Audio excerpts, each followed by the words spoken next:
Hi, everybody. Welcome back to CloudViews Unplugged Special Edition. Today, I'm with the ever-excitable George Watt of CA Technologies. Hi, George. How you doing?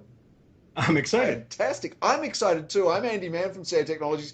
I'm excited because we've done some research with Vanson Bourne and Luth Research on cloud computing success factors. It's a Tech Insights report, brand new. You can get it from the link below.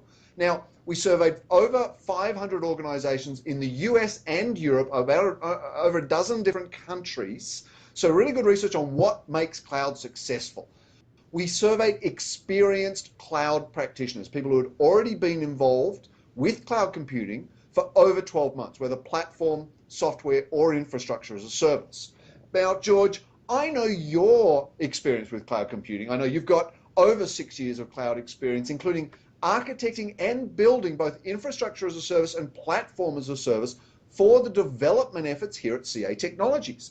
So I want to get your insight into this report. Now, the first thing I want to talk about, the report says that the more experience you have, and we survey people up to sort of 6 years worth of experience, you get better results. Now, this makes sense to me, not entirely surprising, but is it? How does it jive with your experience? It aligns completely with my experience. We built the cloud for a very specific purpose, but the more we used it, the more we realized what we could do with it, and the more we were actually thinking of opportunities for it, and we're able to capture them when we saw them.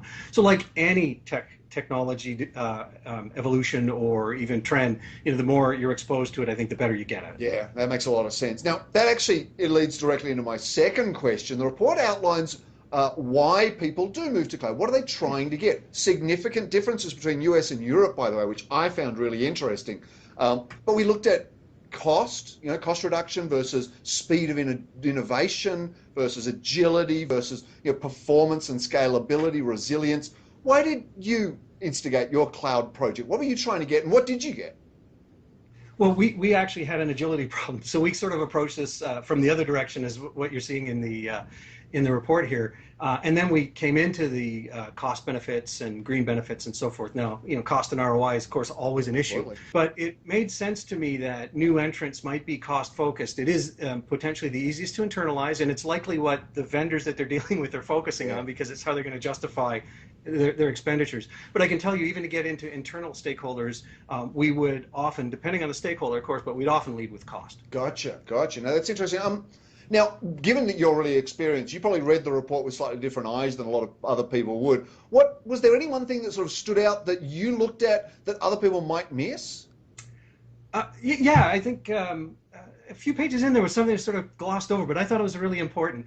And that is, they mentioned that lack of internal support for cloud was one of the top reasons it failed. And that's, I think, an extremely important thing to consider. And so in order to succeed with our cloud, we needed to make sure that our sponsors and the people we served understood the business value. We had to constantly be working for their support. We had to make sure we were speaking in terms that made sense to them, pertinent business value terms and so forth. And when we did, we not only maintained the support and so forth, which I guess is your minimum standard, but we were able to engage them to find new opportunities to get more business value, both from what we had and by expanding what we had. The other thing that's important is gaining is constant communication with the groups that support you, like procurement, finance, and so forth. And again, the better they understood our value prop, the more they contributed to us driving higher value. You said before, Andy, tech is easy, people hard, I think. And so this is something that requires constant attention. You can't let up on it, or you hit this fast slope to becoming irrelevant or failure. And it's often overlooked, but requires constant attention, which is why I write so often about these kinds of things. Yeah, absolutely. The success factors of those human elements. Hey, look, that's all we've got time for. Again, take a look at the research. We'll put a link down below. Tech Insights, Cloud Success Factors. Fantastic content. It talks about what applications these experienced practitioners have moved, what they don't want to move to the cloud, what they achieved, what they helped them get that success, what were their critical barriers, how they overcame them, what caused those significant failures. Loads of data. Again, Vanson Bourne, Luth Research, worldwide. Please have a look. That's all we have time for. For CA Technologies, I'm Andy Mann with my colleague George Watt. We'll see you next time on CloudViews. Bye-bye. Take care.